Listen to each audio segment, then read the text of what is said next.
Welcome to episode 711 of the Barcelona podcast, brought to you by the Blue Wire Podcast Network. I am Dan Hilton, and the official season begins in less than 48 hours. Well, technically, counting the Friday match, it's less than 24 hours. And we've got a lot of work to do to preview the new season. And to help me do at least the Barca part of it today, we are doing the Liga tomorrow. So the Barca part of it today is Ivar, better known as Ivar Talks Barca. Thank you for helping me to preview all things Barcelona right now, Ivar. Thank you so much for letting me join. I'm excited to be here, and I'm also very excited for the season to begin. Yeah, I'm still working, I think, off that preseason rust. Maybe it is my head cold. I will make excuses, but Ivar Talks Barca, a little bit of a tongue twister. I was able to land the plane here, and I think for Barcelona, that's kind of where we're going to start, where Barcelona were flying high last year, and now it's a question on whether or not they can replicate that and go from there. Now, before we do get started, the player registration thing, I want to make sure that people aren't telling me that I'm overlooking that. That is a problem, not just for Barcelona, because Joan Garcia, he will very, very likely not have any issues being registered because Ter Stegen and the medical report said that he will be out longer than 4 months. So no problem with Joan Garcia.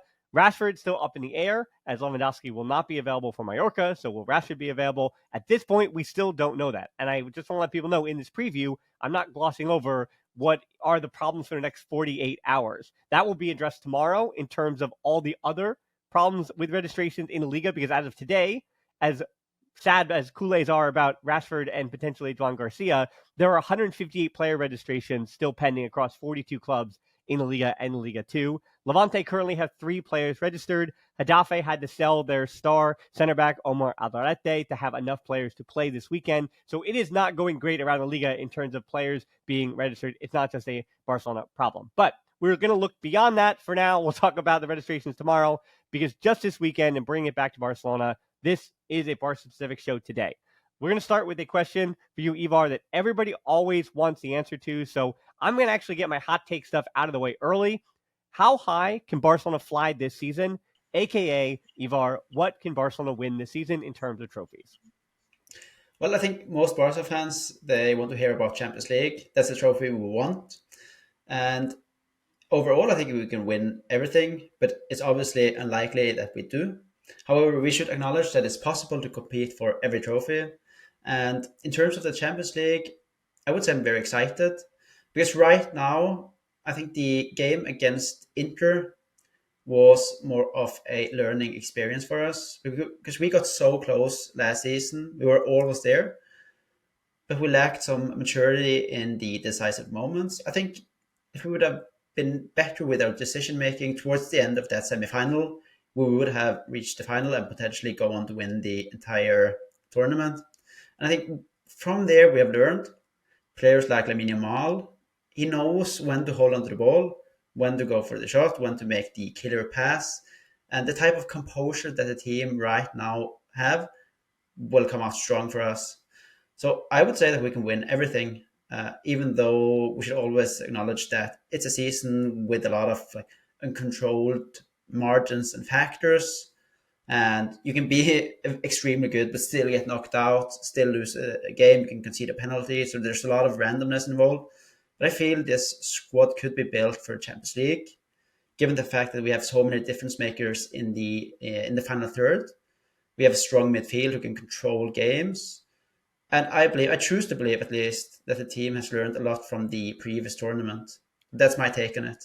Well, I think you can be very optimistic about that, and I think it's fair to be. There was it came out yesterday or 2 days ago, a wonderful interview that Gary Lineker, who actually just previewed last week about his time at Barcelona, but Gary Lineker did an interview with Marcus Rashford, and one of the most telling little excerpts that came out of that is kind of still sitting with me, is that Rashford said in training, yes, things are different from England to Spain and all those things. You hear that a lot. But he said that Barcelona players, there was a maturity of them on the field.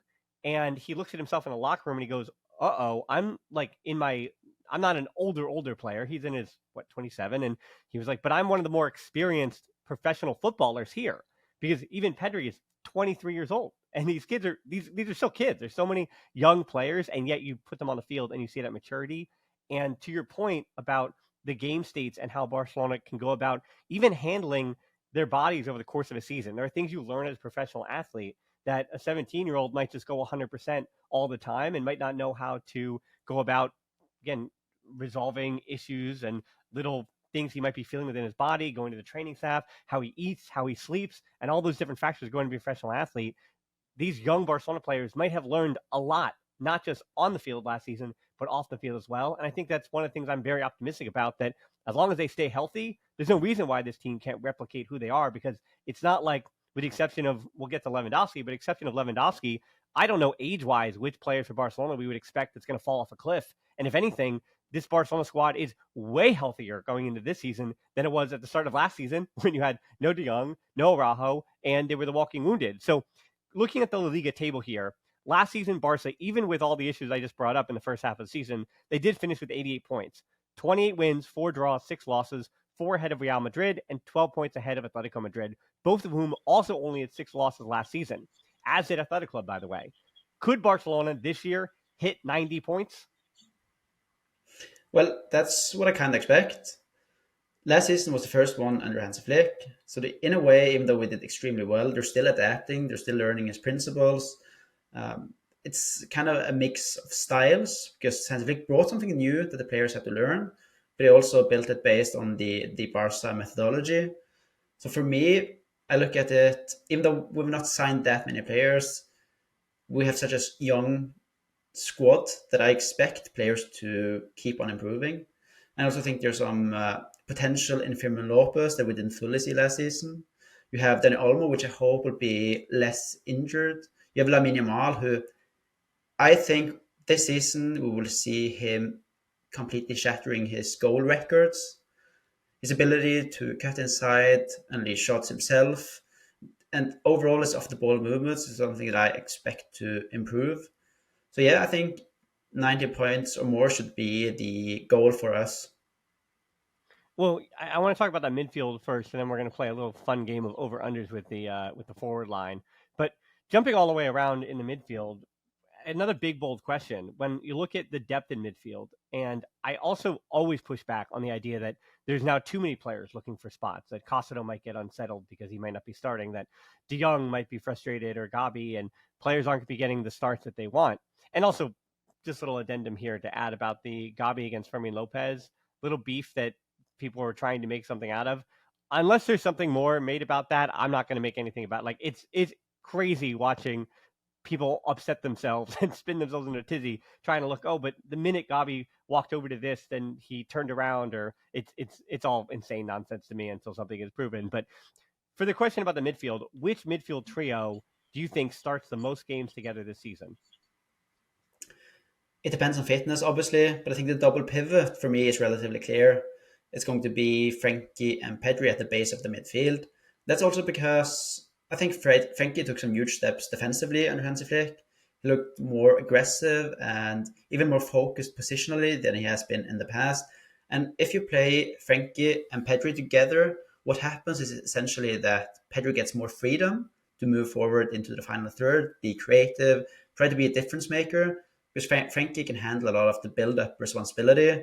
While if you partner Pedri with someone like Marc Casado, what I do notice is that Pedri tends to drop even deeper because he has to dictate a lot from the deep, while it's different with Frankie next to him because Frankie can do a lot of the same things. Now, I'm not saying like they're going to start every game. I think nearly every midfielder will play a lot of games because there are going to be so many games overall that's set to be played, so they will have their fair share of minutes. But I'm fairly confident to say that Pedri and Frankie are going to be the chosen ones, at least for the big games in the double pivot. Then for the attacking midfielder role, or depends on how you look at it, you can also look at it as an interior midfielder because we use various setups when we play out from the back. It's very difficult to say, but Hansi Flick wanted Dani Olmo for a reason. Mm-hmm. Apparently, it was his number one choice. So I think he could surprise us a lot. I know there's a lot of hype about both Gavi and Fermin Lopez because they were excellent in preseason. But in a lot of those La Liga games where we're up against a low block or someone defending extremely deep, then almost associative abilities and his close control are going to be extremely valuable. So I think if he stays fit, which is a big if, he's going to play more than the others. While I also expect someone like Fermin Lopez to be extremely decisive with his goals. and Gavi to be a versatile option. He can fill in both as a 10 and in a double pivot. So, but I would go for Almo. Well, these are these things over the course of a season. What I want to remind people that, yes, to your point, fitness is the most important thing. A lot of these conversations on Eric Garcia or Koundé, do we have to have the conversation if one can't stay fit or the other one is not fit? Or, again, to your point too, there are minutes and games to go around for everybody. And so I would love it this season if across all the different positions, we get to say it's Hansi Flick to figure out what does this game need? Does this game need a right back that is Koundé, or does it need one stylistically that is more Eric Garcia? Is this game calling out for, to your point, I think there's Pedri, there's Lamine Yamal, and there's Dani Olmo in order of players I trust in close control with the ball, right? Like it's that trio. And Dani Olmo, to that point, is kind of third on that list in terms of that guy has a ball on the ball on a string on his feet, and you trust him in close spaces and against a low block. He is invaluable in those positions in a way that we're going to call him a runner in this case, but it is a runner like Fermin Lopez that is going to put in a shift and is going to get his goals. And we saw how good he was because the teams that Barcelona were playing against in the preseason were not very press resistant, and he is exceptionally press dominant. And you also, I saw, we're talking about this on some of your streams. Also, by the way, we're both on Big Up. This is a Big Up collaboration here, so please. He does not only the watch longs, but he also does a lot more banter than I do on Big Up. So also watch Ivar Talks Barca on Big Up. So anyway, I was watching one of your streams, and you were talking about how for the preseason there is a bit different of a press from Hansi Flick, and that new pressing system, maybe that is an antidote to teams that might try to be in a low block, and we might see some more Fermin Lopez success there because to that point, yes, you'd want on paper Dani Olmo to be able to use his close associations when healthy to break down those low blocks and just kind of trust that over Fermin Lopez. So I agree with you, but I also see if this Barcelona is slightly tweaked and slightly different, that there is a pathway for him to get the starting spot. And then again, that's not even to mention of Gavi, because I do think Gavi was Barcelona's best player in the preseason in the 3 games, which is just, again, like it's a good wrinkle to have, and I don't find it to be a problem. All right, we're going to get back to the midfield because now we're going to play a game. It is, I don't know if it's a fun game, but it is a game, okay, by nature. So we're going to play over-unders with the goal scorers. And you already teased a little bit about Lamine Yamal. Last season, our guy Lamine Yamal had 18 goals and 25 assists. And this is almost an easy question to ask because of what we've already seen in preseason, but I don't even know what is possible here. Is 25 and 25 possible, or is he going to hit us with a Lionel Messi 30 and 30? I mean, what is actually possible with Lamine Yamal in terms of goal production and contributions this season? Well, first of all, I think that, as I said, he's going to score more than he did. The amount of assists he gets depends a lot on the form of his teammates and how they convert the chances. So let's start with the goals. You said he had 18 goals in all competitions? It was 18 in all competitions, yep, and 25 assists, yep. Yeah, I think he can easily get to at least 25 goals this season as a minimum, pretty much. In terms of assists, we could also go 25. So for me, 25 to 30 goals is what I expect from him based on what I've seen and just the development of his career. It feels like that's the next step for him.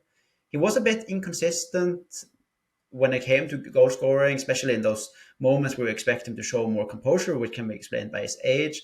But I think that's something that he have found a solution to right now.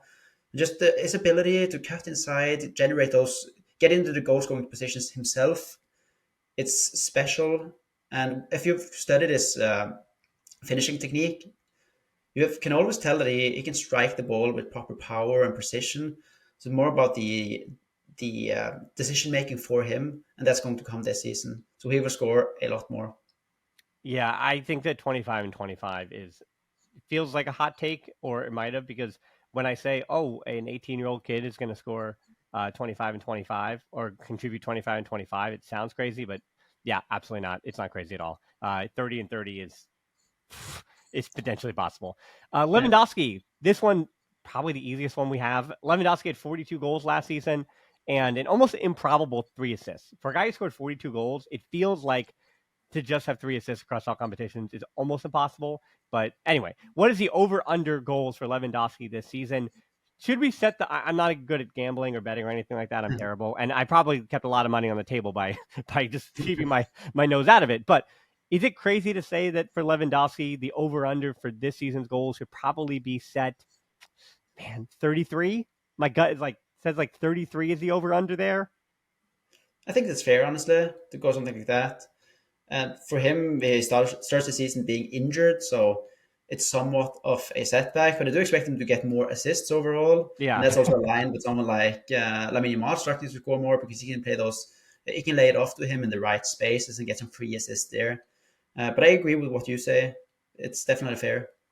Yeah, I remember he had last season in total goals was a bounce back from the season before, where he had Yeah. 10 plus than the year before. So we really don't really know about Lewandowski. Now, Rafinha, this one might be a little easy. 34 goals, 25 assists. I mean, we're almost underrating the fact that he had the same number of assists as Lamine Yamal and almost double the number of goals. Like, for as exciting as Lamine Yamal is, and we also know it's not just about goal contributions, because that's the whole point. That Rafinha, his whole thing was to contribute those goal contributions on the final product of the assist or the goal, while Lamine Yamal is getting double and triple teamed on that other side to create all that space to allow Rafinha to do that. So just structurally, this is not a comparison that Rafinha had a better season with Lamine Yamal because that's what the numbers say. No, we know structurally that Lamine Yamal was somehow more important to the setup than Rafinha was for those reasons. But the big question is, can Rafinha replicate either of those numbers, 34 goals or 25 assists? Personally, I don't think he's going to score that many goals this season. He will still be extremely decisive, especially in those big games where there's a lot of space that he can run into. But he had like a crazy outperformance in terms of his expected goals in the Champions League.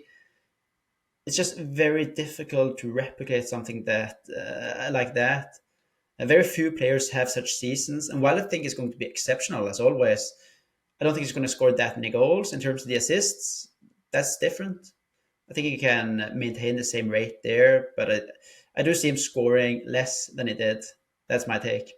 Yeah, it's so interesting because as a player, his profile, his character, he's such a decisive player. I mean, if he even one time this season replicates what he did against Bayern Munich, Benfica, or Celta de Vigo, like those are three different matches that, I mean, could have changed the course of Barca's season.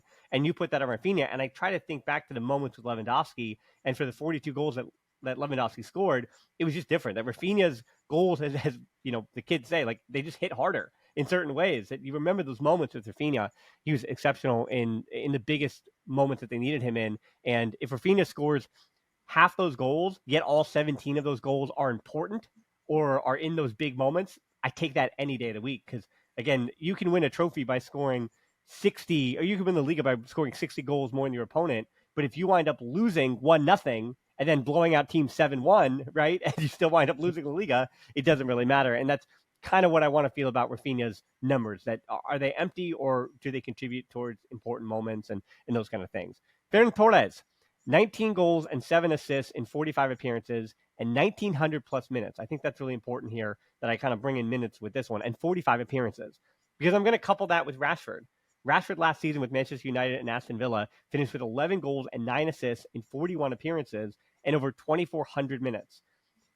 And for Rashford and Ferran Torres, I do feel like they will have to eat into each other's minutes in some way.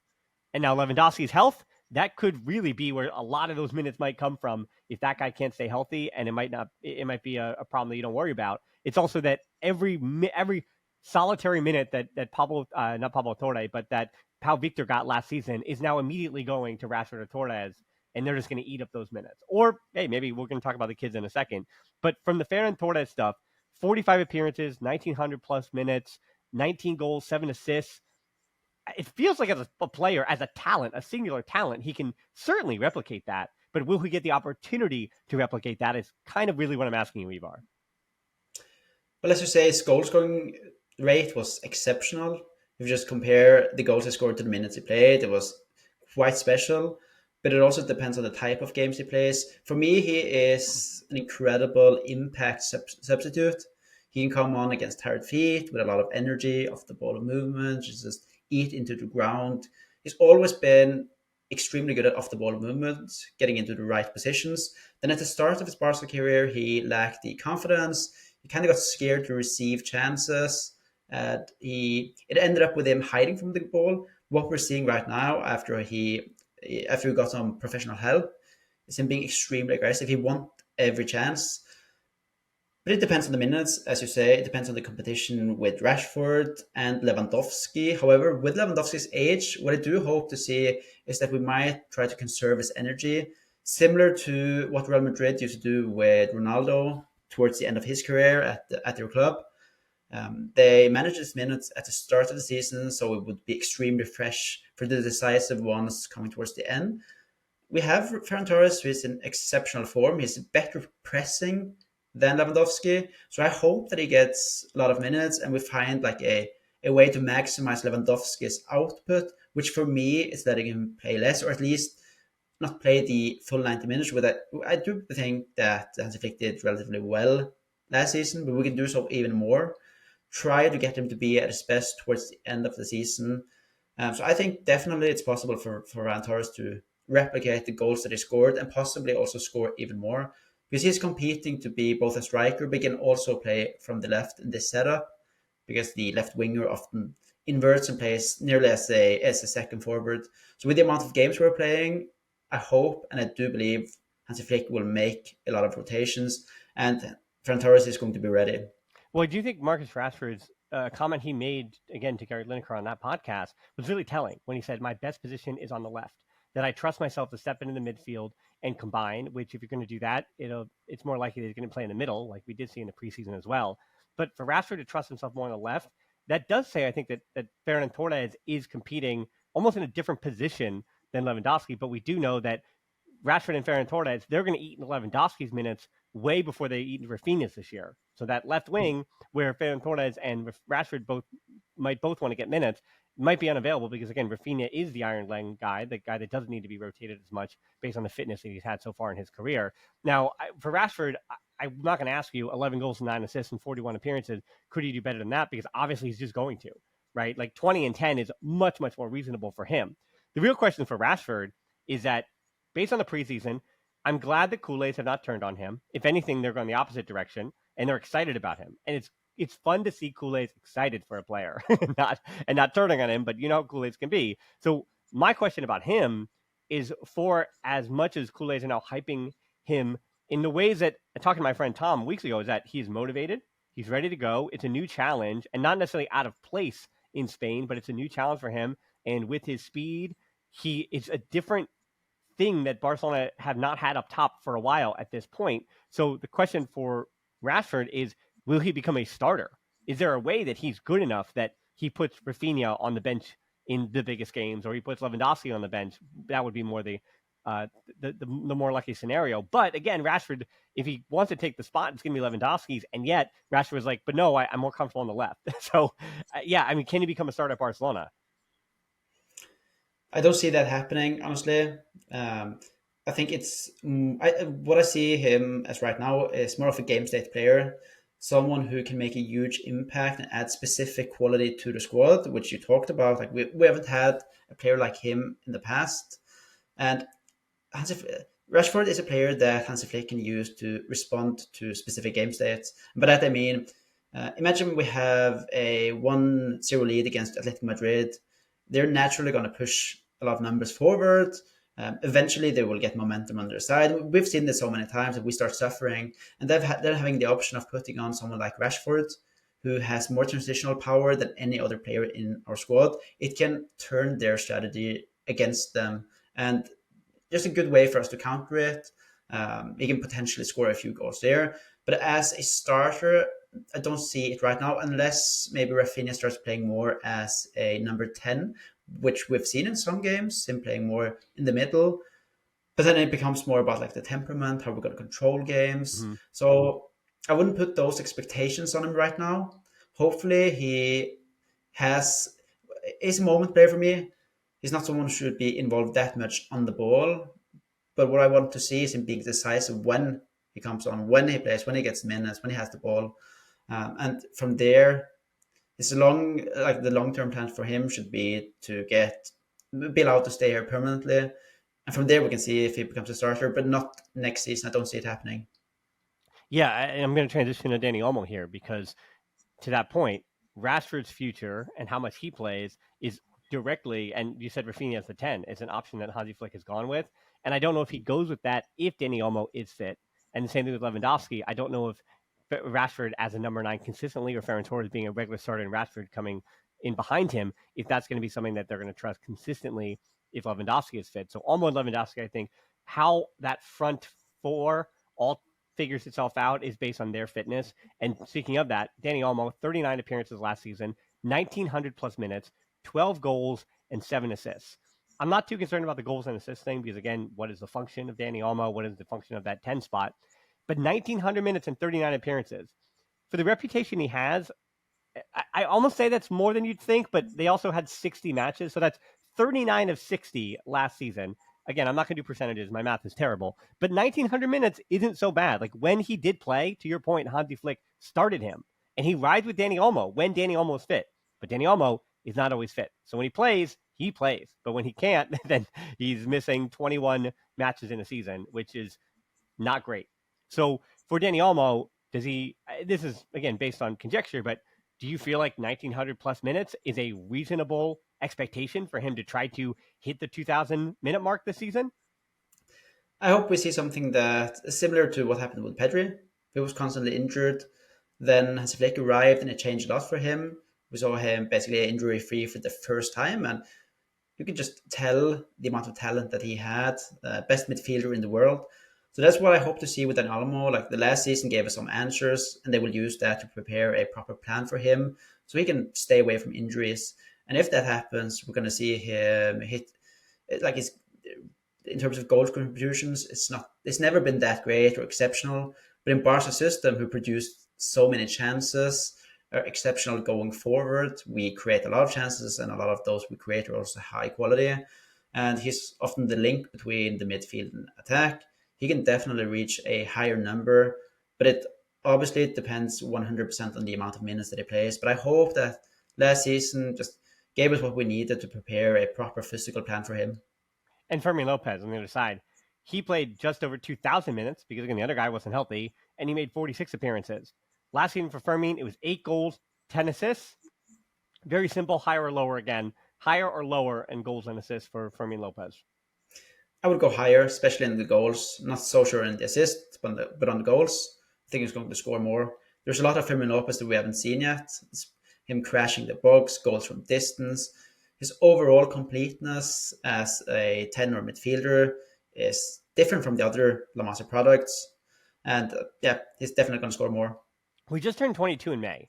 And one of the things I want to make sure I'm doing with Fermin Lopez, because again, I'm just about to bring up, I don't even need to bring up Joe Fernandez because he didn't play any games for the first team last season. So yeah, any minutes or any appearances he makes is more than he's ever made before for the official first team. But in the case of like Danny Rodriguez or Tony Fernandez, Fermin Lopez at the ripe old age of 22 feels like he was one of those veterans, but I have to keep reminding myself, Gabi can get better.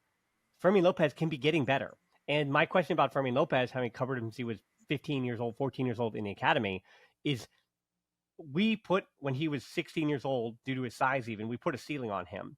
And I want to make sure that I'm not unfairly putting a ceiling on Fermin Lopez. But I think his ceiling is one that how many footballers would just love to have. And that's, I can start for FC Barcelona when they need me to, and I'm not a consistent starter for them, but I'm a consistent option and substitute for FC Barcelona. And again, how many players would absolutely jump the opportunity to do that? But I also want to make sure I'm not saying, hey, even if that's what he looks like as a player, it doesn't mean he can't be a starter. It doesn't mean he can't get better. It doesn't mean that he's not improving. So yeah, I don't want to put a limit on the fact that last season you're saying, oh, he needs to refine his goal scoring. Well, not you, but like Ustedes, like everyone said that. But for Fermin Lopez, if he gets 12 and 12 this year, I'm going to say, hey, that is a contributor who he's also, as I said, played over 2,000 minutes last season. He's a minute eater. And when you're going to press and play a high line and you're going to play 60 matches a season, you need guys who are just going to bust some lungs out there, run around, put other teams under pressure, and score some, we'll say, simple goals by turning teams over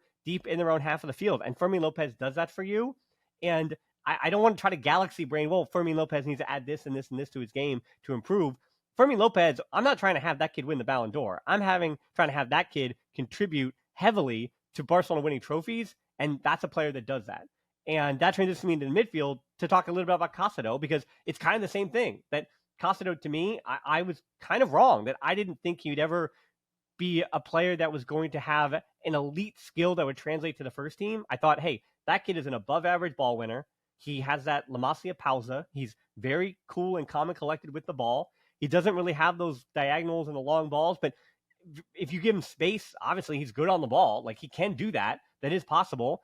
And so in totality, I look at last season, and yes, it has a lot to do with the De Jong injury. But for the midfield, Pedri had 4,600 plus minutes, which obviously over and under. If you don't give me an under, I don't know if that'll break my heart if he doesn't play less than 4,600 minutes.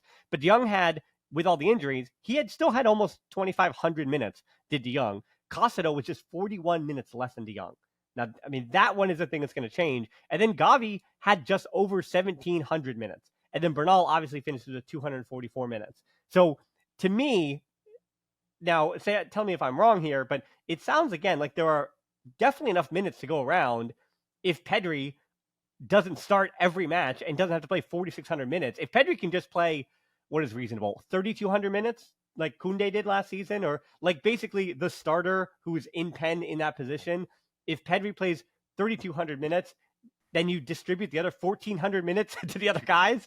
It sounds like that could very much work, and everyone will be happy with their 2,000 minutes this season, with Bernal coming back from injury and probably having much less than that, somewhere around 1,200 to 1,300 if all goes well.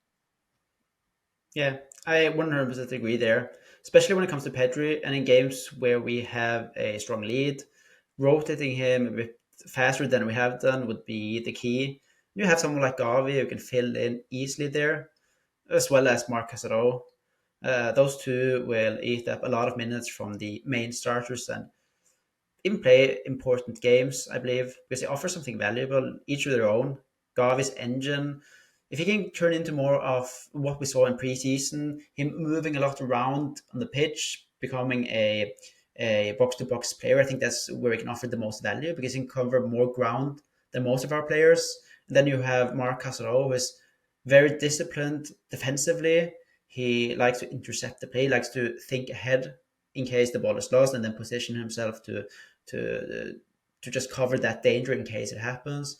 Like those two players, they're valuable in their own ways.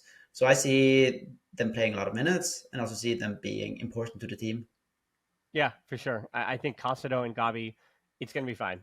Again, they play 60 matches. They're going to be enough minutes, and we don't know about fitness. And Pedri last season, I hate to say it, but it was the best case scenario in terms of his fitness. So I want to see in year 2 of this new fitness plan, can Pedri stay fit again? Now, when we talk about fitness, we got to talk about the back line because Inigo Martinez is gone. And when I was looking at the minutes from last season appearances, the only other one that completely jumps off the page to me is that Christensen finished with, I mean, do you want to have a guess as to how many, about rounding to the nearest 100, how many minutes he had last season? Was it like 180 or something like that? 259. So yeah, you were within 100 of minutes because that's how low it was. It was 259 total minutes. So obviously, if Barcelona win trophies, not a hot take, that number cannot be the same. You have to add maybe 2,000 minutes to that for Barcelona to win some trophies. Maybe 100 or 1,500 if Cubarsí and Araujo wind up being the center back pairing. But that's my next question for you. By the end of next season, hot take wise, I don't know if this is a hot take, who will be Flick's first choice center back pairing in the spring when push comes to shove in important, again, crossing our fingers, but important Champions League matchups? I love that question. Cubarsí is going to start no matter what. He is exceptional for our build-ups, and he just fits the way we're playing. He's taking steps every season. So we can't forget his age. Some criticize him very easily, but we shouldn't underestimate the fact that he's still extremely young. And for centre backs, experience is key. Next to him, it's mainly going to be between Christensen and Araujo. And Araujo, he has disappointed me honestly because of the fact that he's not been able to step up in games where we needed him to, such as the one against PSG, and then when he came on against Inter. That's games where you expect him to rule with his physicality, his pace, his strength. It's going to make a difference, but he's not been able to do so. And when I look at Christensen, what stopped him is essentially the injuries. But if I then consider his profile, strength, weaknesses, I would say he has a lot of characteristics that align well with how Hansi Flick wants us to play. He is tall. In the 22-23 season, I think he had the best most amount of aerial duels won percentage or something like that, at least.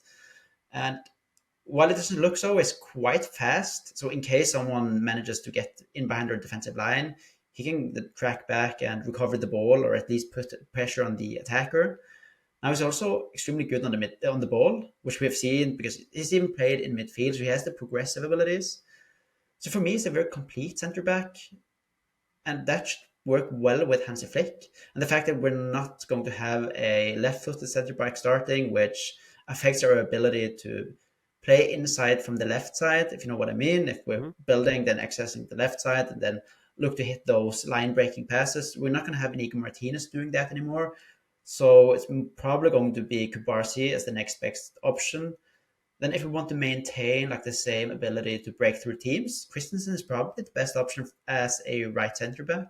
Araujo will play as well, but in most games, the reality is that we're gonna face someone who's going to be happy with a draw, and they will do everything in their power to defend well. And we need to move the ball with precision and also pace. That's not something that Araujo is extremely good at. So it's probably a hot take, but I would go for Christensen next to Kubarsi as of now, unless Araujo somehow improves a lot. Well, yeah, we talk about improvement, and I think one of the notes from the preseason was that Eric Garcia has raised his level to the point where Eric Garcia's ball playing ability makes up for Araujo, because that was the thing about Eric Garcia. Defensively, could he earn the minutes? And he's improved as a defender. He's still in his mid-20s, and Eric Garcia is improving. So you're noticing in the preseason that a lot of what Araujo doesn't give you on the ball, Eric Garcia, with his ball playing ability and line breaking abilities, was doing a lot of that work. And then on the other side, to your point about the left side, now the positive is that by moving Kubarsi over to left, yes, you don't have that inside channel with a left-footed center back, but Kubarsi's diagonal ball ability is just as good as Inigo Martinez was from his right foot as Inigo was from his left foot. But you kind of do need Kubarsi or Christensen as that left center back because Balde does not do with at least with the ball at his feet. Now the difference is that Balde, because the left wing is supposed to play a little higher, and Rafinha does tuck in, that Balde can receive the ball in more space and a lot of opportunities, and then drive forward with the ball in a way that Kunde and Eric Garcia just don't do. So there's a bit of imbalance when we're talking about the left side to the right side in Barcelona's attack. But in terms of the center back pairing, I think it's also I'm still putting together my thoughts on this, and that's why, again, you and I'll plug big up again. You and I have the opportunity for those watch alongs to kind of work through some of our thoughts, and I always appreciate my audience helps me do that on there because I hate going into the season the way we're starting to talk about Araujo, which is that Christensen and Kubarsi are so good on the ball that we are handing them out a grade for their report card based on their offensive abilities and their defensive abilities. And it's the defensive side of the ball where the 18-year-old Kubarsi gets pretty much all of his detractors. I can't think of a person that's ever said Kubarsi doesn't do this when Barcelona have the ball. That's not part of the vernacular. And so defensively, where Kubarsi looks 18, which he has at times, and that's fine, and we're willing to learn with him.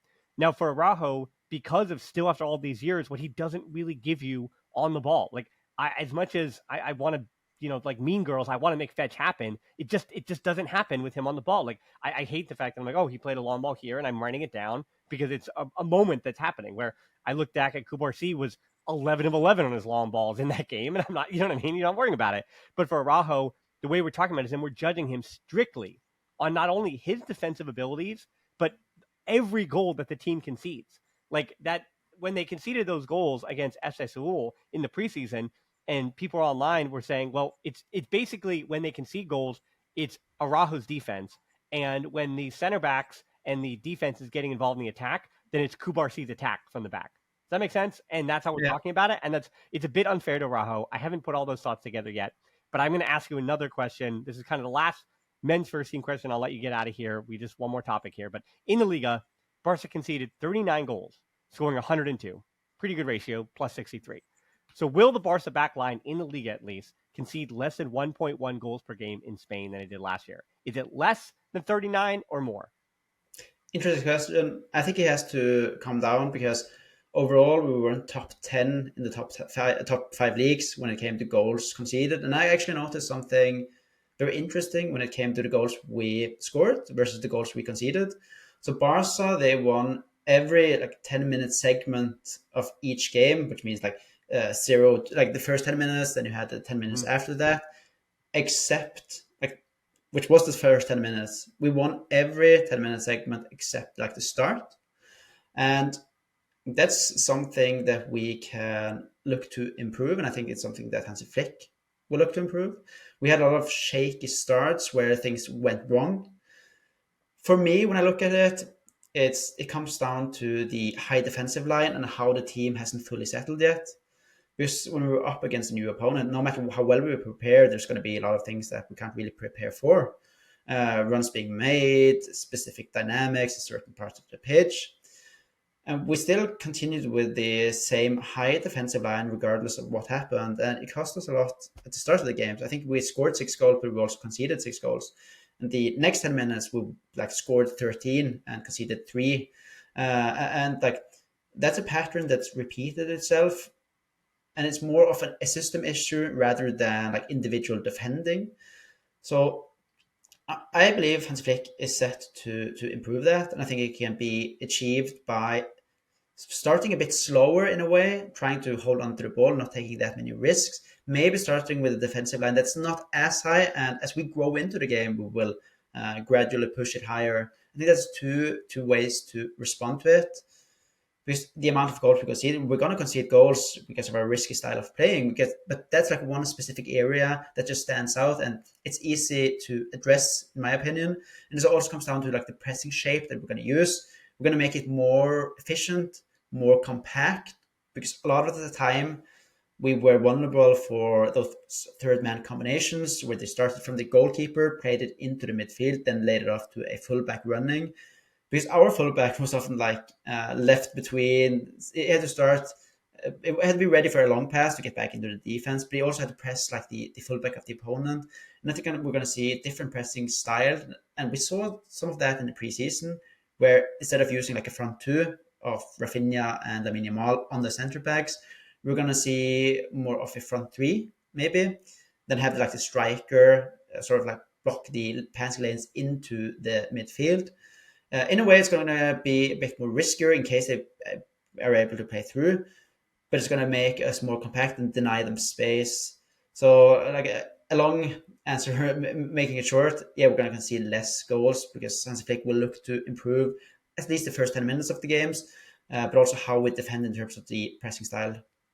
Yeah, I think to the point about scoring 102, I think that's going to be less. I mean, there were some huge numbers, huge 5-5-5, and I just think that Liga teams are going to be a little wiser to Hansi Flick's system this season. It's not going to catch them off guard the way I think it did for so much of last season. I think Barcelona were just quicker, and they were attacking quicker. Again, the irony of that is that Barcelona were conceding goals earlier in games, and yet they figured some things out afterwards. So, but yeah, 102, I think that'll come down a little bit in terms of just total goals scored, but conceded goals should also come down again based on year two. To me, as simple as timing, that they now with a whole system, a whole year of figuring out that timing on that eye line. Hey, that's who we are. That's how we want to play. And now we have Juan Garcia behind us, who does. We've seen the preseason already have a bit more physical command over his box than Chesney and Ter Stegen. And I think alone, Juan Garcia is going to lower that number by at least 4 or 5. So my prediction of conceded goals in Liga